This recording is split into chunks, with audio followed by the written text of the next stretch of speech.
Go now. The Ministry of Education has advised the nation to buckle up and enjoy the ride because the competency-based curriculum CBC train has left the station and there will be no turning back. Education CS George Magoha has urged stakeholders to do less of criticism and more engagement with the ministry to strengthen the education system that, according to the technocrats in the sector, seeks to keep up with the changing world. Leila Mohammed brings us those details. The first competency-based curriculum CBC class to undertake the national summative examinations is expected to do so in the 2022 academic year, and as stakeholders prepare them for that defining moment, the ministry says that it is alive to the challenges that the new system may have. Nothing is perfect. We also know for sure that CBC is not perfect. But we also know for sure that it left the station in 2018. Curriculum is not reformed because it is bad. Curriculum is reformed because times have changed, and the changing times demand that we do things differently. As the government goes full steam ahead with its plans, the question that has weighed heavily on many parents' minds is the costs incurred. Why is CBC expensive? First of all, it is unfair for you to ask us to say, no, you tell us how much it will cost to implement CBC. That is for people who did not go to school. You should be asking yourself, how much money is government giving per child this time, and is the government giving it? Are you able to hear? There have been concerns that teachers are not competent enough to impact the best knowledge to the learners under the CBC system, a notion that experts say is displaced. I have never found a CBC classroom not being attended to by a competent teacher.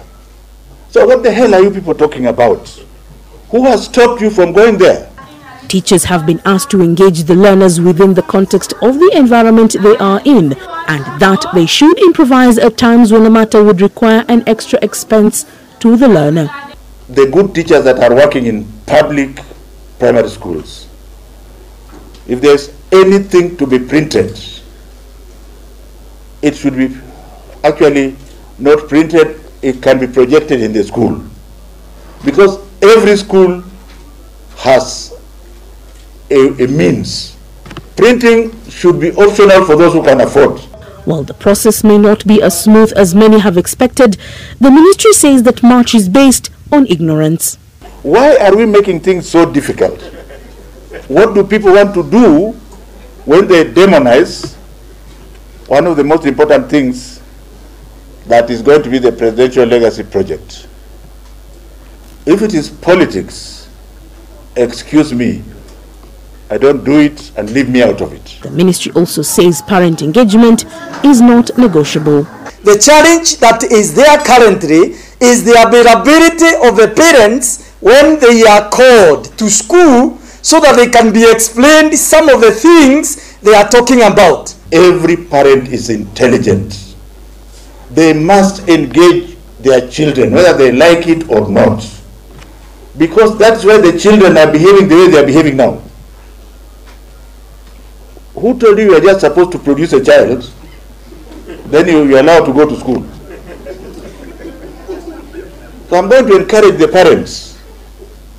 The wisdom is in the brain. KICD says that CBC was not rushed and that as per KICD curriculum development cycle, 844 came into effect in 1985.